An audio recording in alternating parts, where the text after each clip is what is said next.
شہر قائد میں پولیس حکام کے دعووں کے باوجود بھتہ خور پھر سرگرم ہو گئے۔ صدر مارکیٹ کے ایک تاجر کو گینگ وار ملزمان کی جانب سے بھتے کی کال موصول ہوئی ہے۔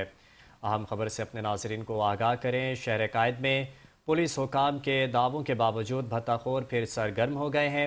اس حوالے سے مزید جانتے ہیں چیف کرائم رپورٹر فیضان خان زادہ سے۔ فیضان، بتائیے گا کیا تفصیلات ہیں؟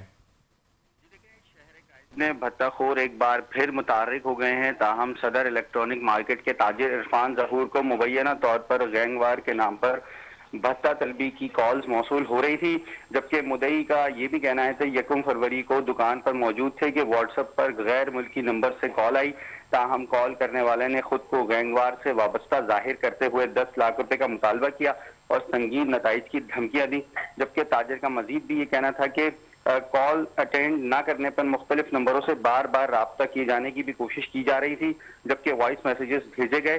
واقعہ کا مقدمہ درج کر لیا گیا ہے اور پولیس نے نامعلوم ملزمان کے خلاف تحقیقات بھی شروع کر دی ہیں۔ ایف آئی آر کی کاپی بھی چینل 5 کو موصول ہو گئی ہے۔ جی فیضان، شکریہ تفصیلات سے آگاہ کرنے کے لیے۔